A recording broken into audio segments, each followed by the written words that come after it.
Barely using that garage anyway, my mother said, like she was asking me to pass the salt. Your brother needs somewhere to set up. I set my fork down. I didn't slam it. I just set it down, and I said okay, and I went back to eating my green beans while something cold and sharp settled into my chest. That was a Thursday night in October. By Saturday morning, I had signed a lease on a studio space across town.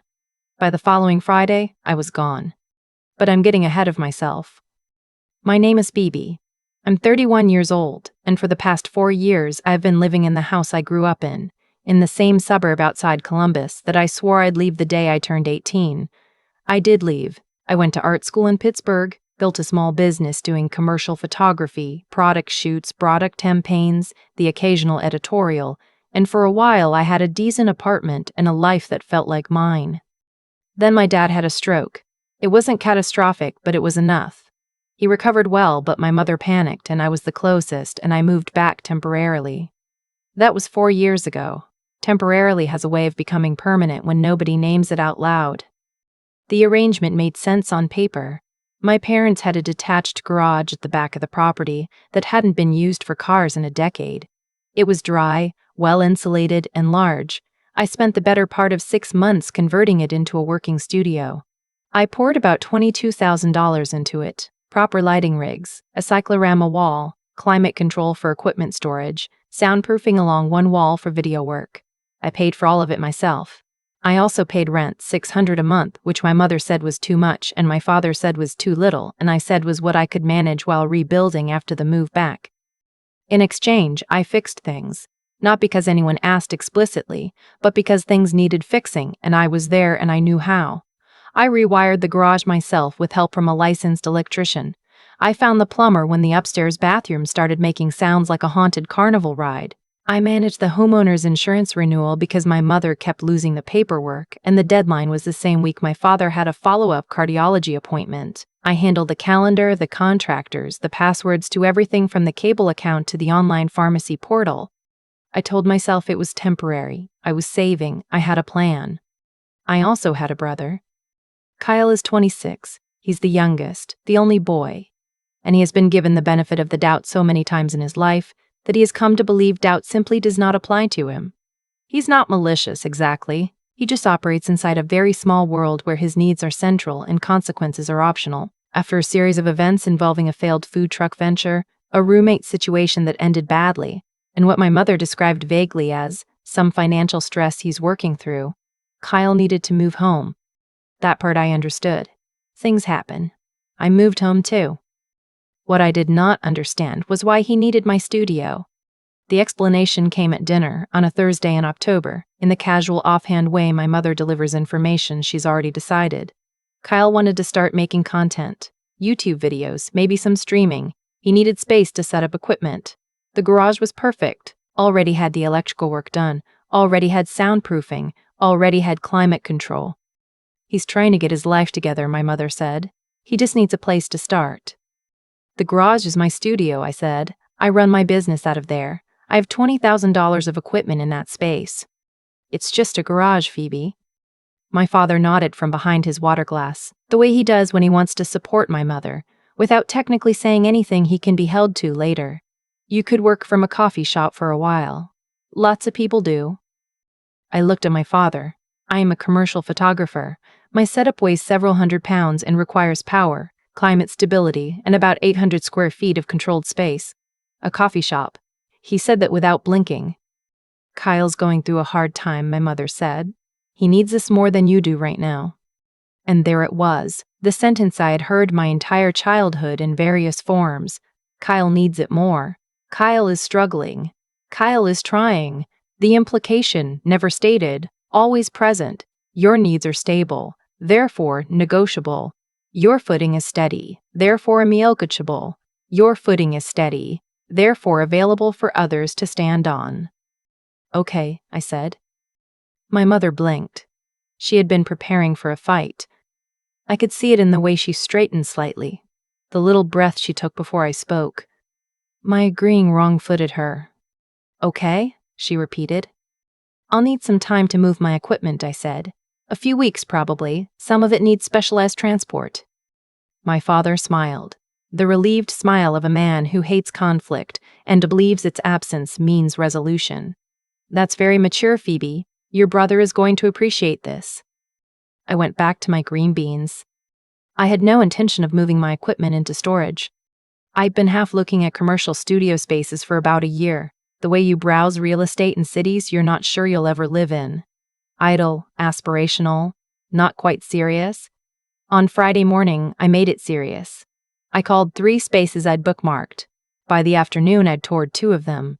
By Saturday, I'd signed a 12-month lease on a 1,200-square-foot studio space in a converted warehouse district about 4 miles from downtown. It had north-facing skylights, polished concrete floors, a loading dock for equipment, and the small client lounge I immediately started planning in my head.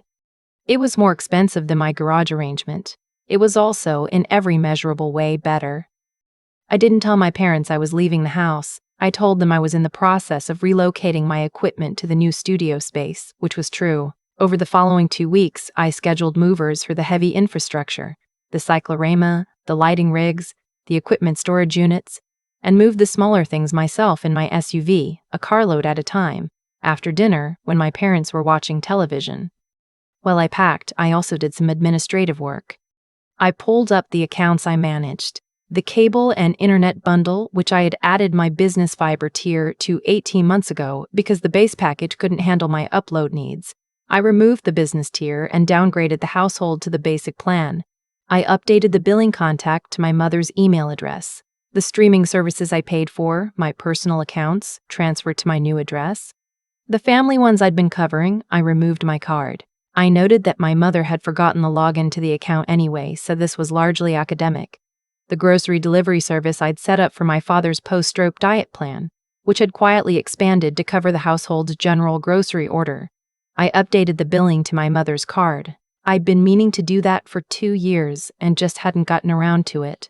The landscaping service, which I'd arranged and paid for because the yard was getting out of hand and my father couldn't manage it after his stroke, I canceled, with a note to the company that the homeowners would be reaching out to establish their own account if they wished to continue service.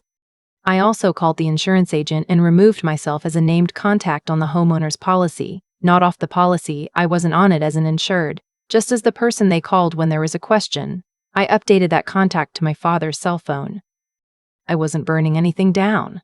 I was just unvolunteering, returning everything to its default state, which was a state my parents had been living adjacent to for years without ever actually inhabiting. On my last day, I cleaned the garage thoroughly. I swept it, wiped down the walls, coiled the cables I was leaving because they were integrated into the electrical setup and belonged to the space. I left a note on the kitchen counter. Garage is all yours. Good luck with the channel. I'll be at the new studio if you need anything work-related. Phoebe. I got in my car at 7:30 in the morning and drove to my new studio and spent the day arranging my equipment in the best natural light I had ever worked in, and I did not look at my phone until 4 in the afternoon. There were 6 texts.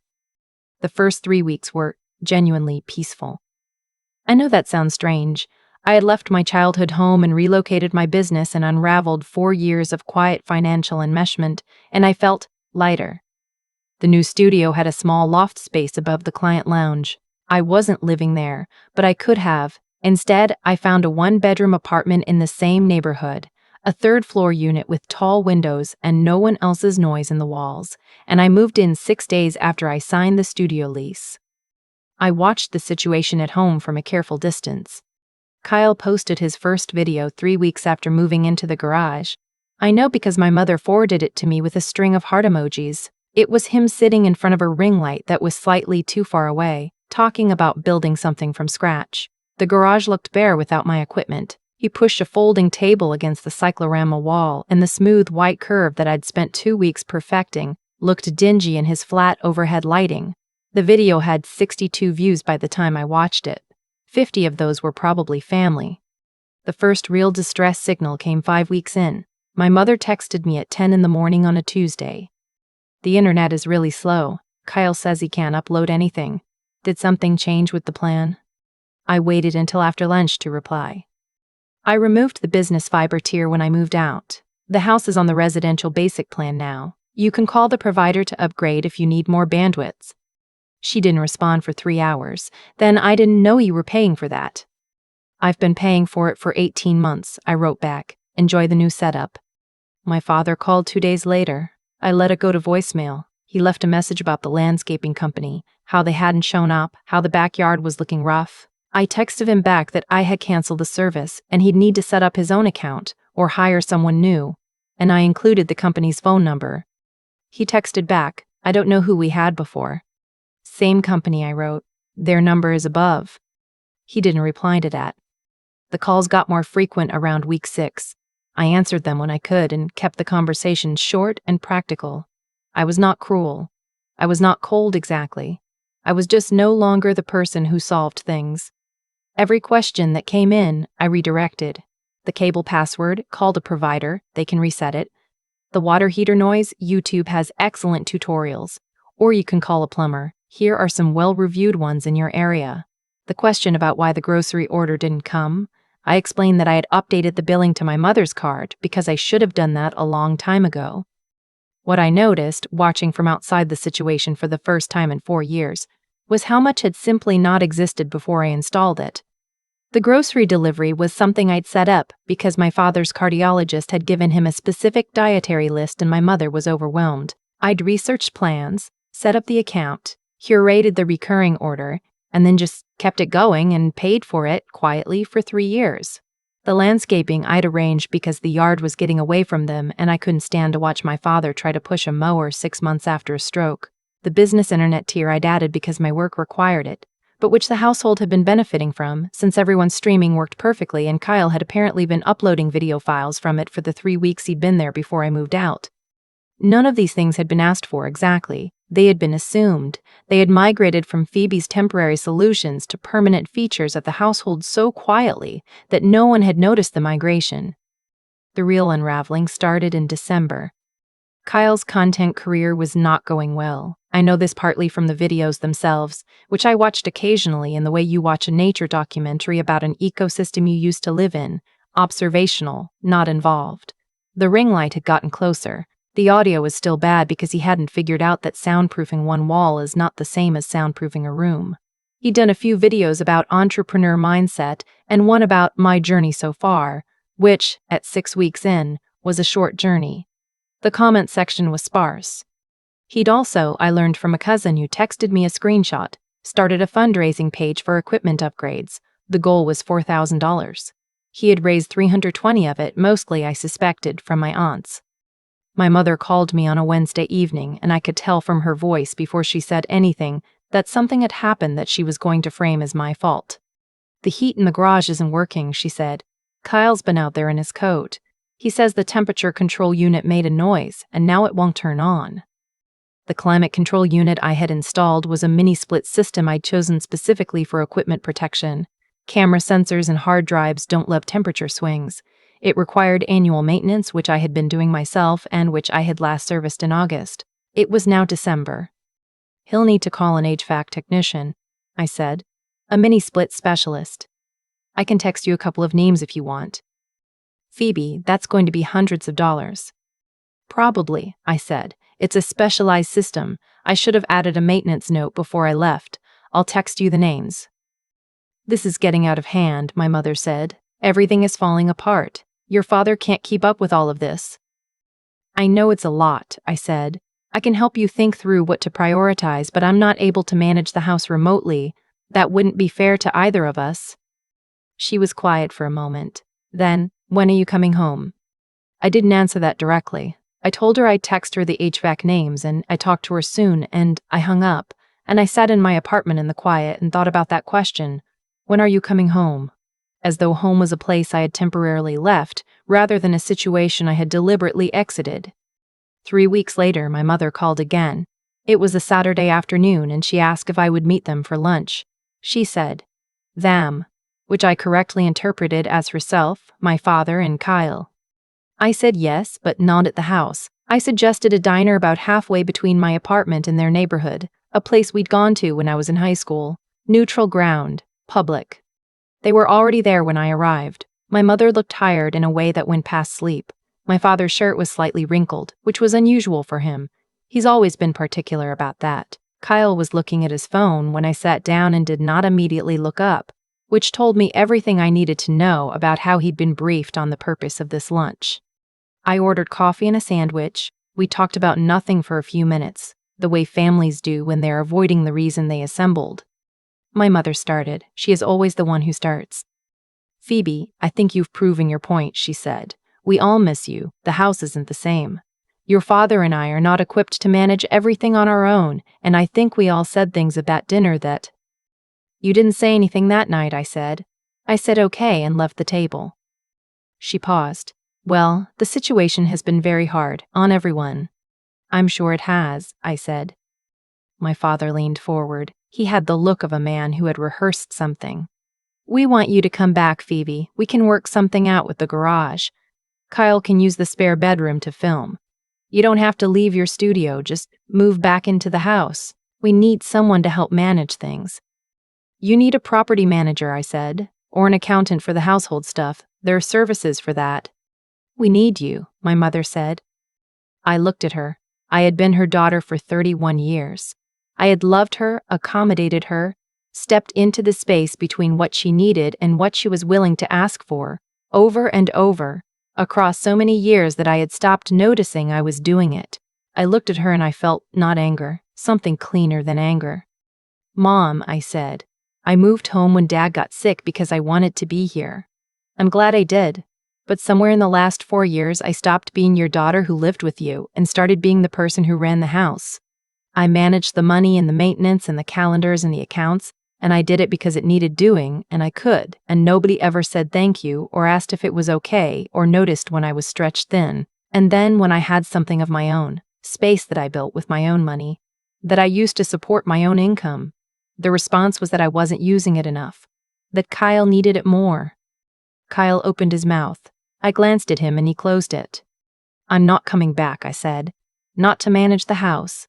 I'll come to dinner. I'll help you find a plumber when you need one. I'll show Dad how to reset the cable password one time, and then he's going to know how to do it. But I'm not the safety net anymore. I'm just your daughter. And right now, your daughter is really happy in her apartment and her studio, and she's not going to apologize for that." My mother's eyes filled. "We raised you." "You did," I said. "And when I became an adult, I helped raise you back. For 4 years. That was love. But it was also a lot, and it wasn't sustainable, and none of us named it while it was happening, and now I've named it, so here we are." My father looked at his coffee cup for a long time. Kyle said quietly, "I didn't know you were paying for all that stuff." I looked at him. He seemed genuinely uncomfortable, which was more than I'd expected. "I know," I said. "That's kind of the problem." I paid for my own coffee and my own sandwich, said goodbye, and walked out into the December air. It was cold, the kind of cold that makes everything feel sharper and cleaner. I sat in my car for a minute before starting it. I was waiting to feel something, guilt maybe, or grief, or the urge to go back inside and fix whatever look was on my mother's face. But what I felt instead was very simple and very still. I drove back to my studio. I had a shoot in the morning, a small skincare brand that had found me through a referral, and I wanted to review their brief and set up the backdrop that afternoon. The north-facing skylights at 4 o'clock in December cast this extraordinary flat gray light that I had been waiting to use for weeks. I put on a playlist and started pulling equipment and lost an hour just in the pleasure of the work. And when I came up for air, the light outside had gone blue and the studio was warm and quiet and completely mine. My phone and 3 missed calls from my mother. I texted her that I was okay, that I loved her, that I'd talked to her this week. Then I put the phone in my bag and went back to work. I know they'll figure it out. Or they won't, and they'll sell the house. And that will be its own kind of reckoning. Kyle will either build something real or he'll redirect. He's 26, there's still time. My father will learn to reset the cable password. My mother will find someone else to call. Or she'll learn to sit with the discomfort of not having someone to call, which is a skill, and it's one I learned myself over the past 4 years without realizing that's what I was doing. There's a version of this story where I am the villain, I know that. I walked away from people who depended on me, and the fact that they shouldn't have depended on me to that degree doesn't change the immediate reality of the gap I left. I'm not asking for a medal. But here is what I know. I spent 4 years making myself smaller and more useful and less visible. And I told myself it was love, and some of it was. And then someone moved the boundary 1 inch too far, into the one space I had built entirely for myself, and something in me finally did the math. You can give people everything you have, and they will grow to need exactly that much from you, no more and no less, and they will call it family. They will mean it too. That's the part that makes it complicated. The light through my studio windows right now is perfect. I have a shoot in 3 hours. I have 3 more booked before the end of the month. I did not go back. I've thought a lot about that Thursday dinner. The way my mother said it, you're barely using that garage anyway, like the $22,000 I'd poured into that space was just clutter she was helping me clear out, like my business was a hobby she was politely tolerating. What I've come to understand is that the situation didn't happen because my family was cruel. It happened because I had made myself so quietly essential that they genuinely could not see the difference between what I chose to give and what they were entitled to take. That's not a small distinction, that's the whole thing. For 4 years, I solved problems before anyone had to ask. I absorbed friction so that the household ran smoothly and nobody had to sit with discomfort long enough to learn from it. I thought that was love. And part of it was. But part of it was also fear. Fear of conflict. Fear of being seen as selfish. Fear of what the word no would cost me in a family that had never really had to hear it from me. The cost of that fear, it turned out, was my studio, my space, and eventually my sense of where I ended and everyone else began. The decision I made at that dinner table, to say okay and then go build something real, quietly, on my own terms, wasn't strategic at first. It was just the first time in years I'd listened to the part of myself that knew what it needed. That part had been there the whole time, and I'd been overriding it with logistics and guilt and the particular exhaustion of being the responsible one. What I know now is that competence without limits is just a different kind of trap. I was capable, so I was used. I was steady, so I was leaned on. I was present, so I was taken for granted. None of that changes unless you change it. And you can't change it by explaining yourself more clearly or hoping people will notice. You change it by doing something different and then staying different when the calls start coming in. Kyle didn't know I was paying for all of it. That part surprised me, and then it didn't. He'd never had to know. That was the system working exactly as designed. I made everything invisible, including the cost. There's something important in that. The people who carry the most often do it so smoothly that the weight becomes scenery. Nobody thinks to ask what scenery weighs.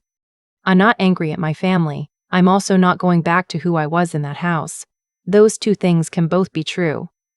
My studio is mine now, entirely and without apology. I earned that. Not just with the $22,000. Not just with 4 years of managed calendars and paid bills, but with the moment I finally decided that my comfort was not negotiable, that my work was not a placeholder, and that loving people does not require shrinking yourself until there's nothing left to give. The light through those north-facing skylights is still perfect in the morning. I still have shoots booked. I still talk to my mother on the phone, and sometimes those conversations are hard, and I stay in them anyway, because I can hold the boundary and still show up. That's the difference. I'm still her daughter. I'm just not her solution anymore. That, I think, is what it means to finally grow up. Not when you leave, but when you stop waiting for permission to stay gone.